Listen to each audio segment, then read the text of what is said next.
Hey guys, this is Paul once again, and this time I got the DV camera.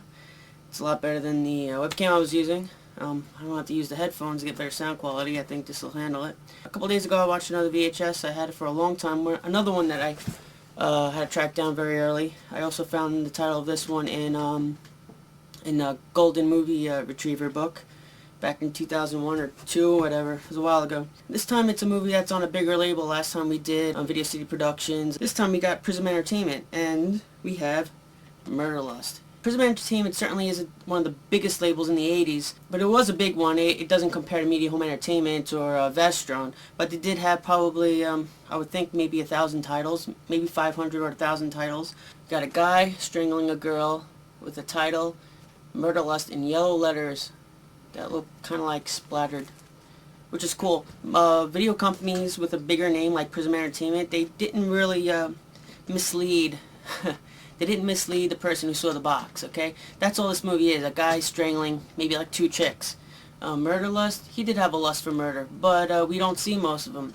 Before we get into that, look at the box. We got a box, it's completely surrounded, and in old Prism Entertainment style, the box opens from the side, and now, like I said, there's no blood splatter in the box to suggest it's a... Well, there is. It's a little specks, but it's nothing to suggest it's a gory slasher film. There's a few specks up in the corner. But once again, nothing that suggests a gore fest. This certainly is, like I said, it's one of the more unknown titles of Prism Entertainment. They did release some unknown ones, and this is one of them. And it was directed by Don M. Jones. He also made this classic before Murderlust. He made The Forest. A lot of people like this movie. I don't know why. I really don't. I used to have the VHS, which was also on Prism Entertainment, now that I think of it. It's kind of a lame movie, but it's a lot better than Murderlust, as we'll get into in a second. More about Don M. Jones. Now, not to be confused with the wildlife photographer. I saw that on Google. First thing you search Donald M. Jones, you'll get a wildlife photographer. This isn't that guy. Surprisingly, I saw online that he did the cinematography for a movie I already reviewed, Swingers Massacre.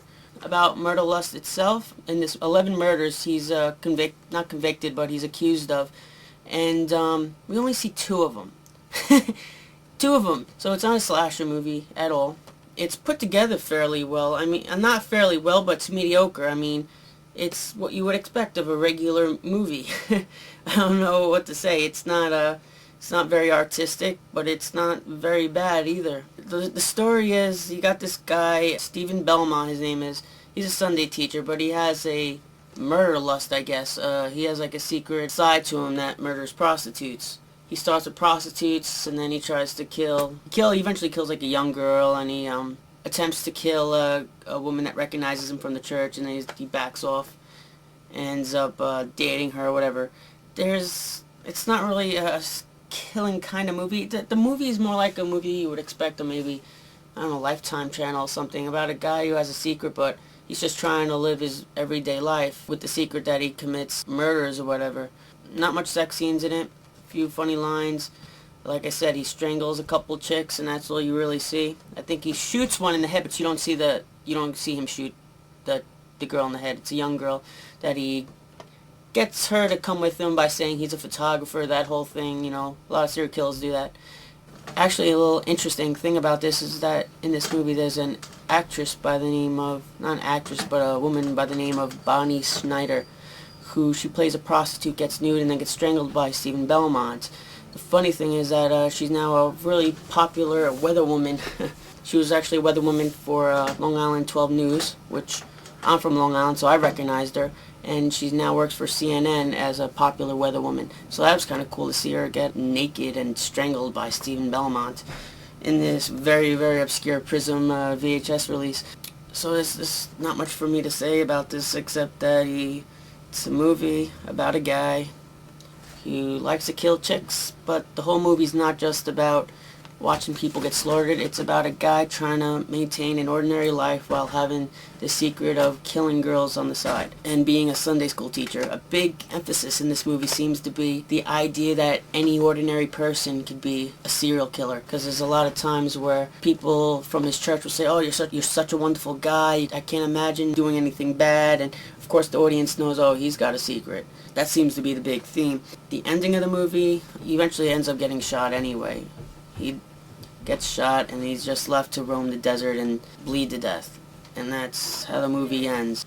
That's Prism Entertainment's release of Murderlust by Donald M. Jones. Will we ever see it on DVD? It's possible if Code Red released The Forest.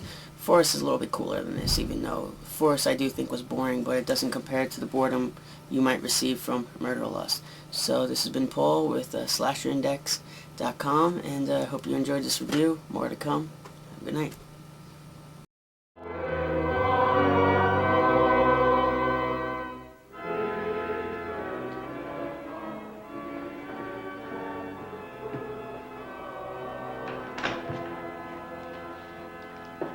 Oh, gross. Shh. Get to work. Debbie, hand it over right now. Come on. No. Debbie, No. hand it over right now. Come on. It's no big deal.